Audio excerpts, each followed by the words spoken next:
Saya senang mengamati langkah Nasdem dalam pemilu kali ini.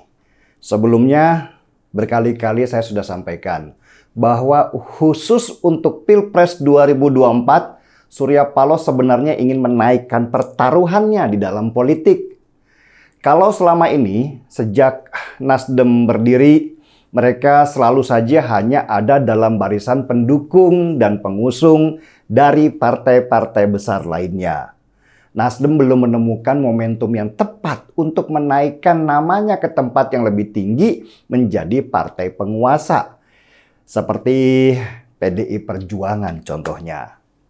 Dalam 2 kali pemilu, yaitu tahun 2014 dan 2019, Nasdem memang menunjukkan kenaikan suara. Tahun 2014 dalam pemilu pertamanya, Nasdem sudah meraih hampir 7% suara di tingkat nasional. Dan di tahun 2019, suara Nasdem naik menjadi 9% suara. Berbeda jauh dengan Demokrat yang lebih duluan ikut pemilu. Tetapi setiap pemilu suara mereka turun terus. Tetapi naiknya suara Nasdem dalam 2 kali pemilu itu belum membuat Surya Paloh selesai dengan ambisinya. Ambisi terbesar Surya Paloh adalah menjadi kingmaker dalam percaturan politik nasional.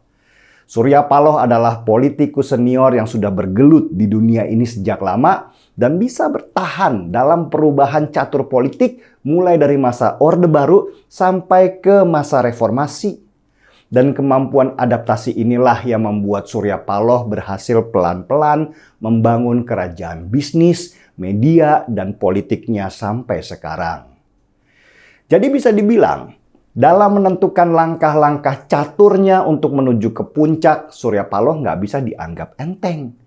Apapun akan dia lakukan asal ambisinya tercapai. Cara-caranya pun tentu sulit ditebak oleh orang biasa yang tidak mampu berpikir sevisioner Surya Paloh dalam mengejar tujuannya. Seperti cara Surya Paloh dalam menggait Anies Baswedan sebagai calon presidennya. Langkah ini tentu mengejutkan banyak orang karena Surya Paloh dikenal sebagai nasionalis kelas berat dan menolak apapun yang berkaitan dengan paham-paham yang ingin menjadikan negeri ini negeri agama. Apalagi di tahun 2017, Nasdem menjadi pendukung berat Ahok di Pilgub DKI dan medianya berhadapan langsung dengan kelompok-kelompok garis keras di lapangan. Tapi saya mencoba memahami langkah Surya Paloh yang bisa dibilang tidak populer ini. Buat saya, terlepas dari saya setuju atau tidak, langkah Surya Paloh ini adalah langkah cerdik untuk menaikkan nama Nasdem ke puncak percaturan politik nasional ini. Surya Paloh jelas paham kalau Nasdem belum punya kader yang bisa mereka jual ke depan. Mau dukung Ganjar Pranowo? Lah, Ganjar kan kadernya PDI Perjuangan. Nanti kalau Nasdem dukung Ganjar dan tiba-tiba PDI Perjuangan memutuskan untuk mendukung Ganjar Pranowo, Nasdem bisa melongo. Mau dukung Prabowo Subianto juga nggak mungkin. Kan Prabowo punya Gerindra. Jadi jalan satu-satunya buat Nasdem supaya mencuri perhatian adalah dengan mendukung Anies Baswedan. Cara Surya Paloh dengan mencuri start dalam mendukung Anies ini juga patut diacungi jempol.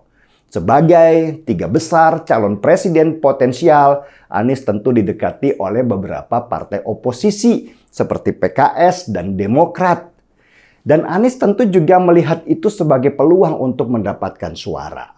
Tetapi, apalah artinya PKS dan Demokrat kalau nggak ada partai lain yang bisa bergabung mendukungnya?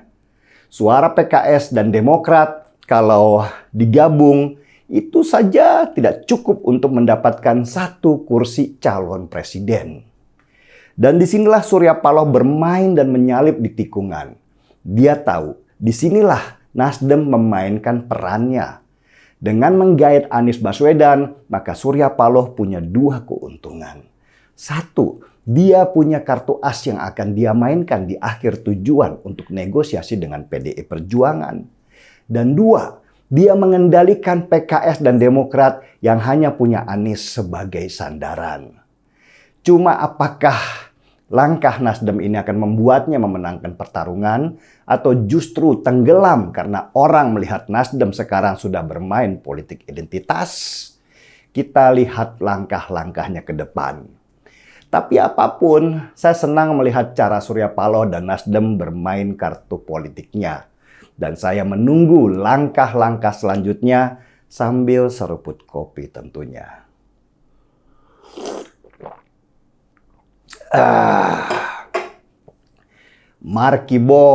Mari kita bongkar semua. Saya Denny Siregar, kita di acara Timeline.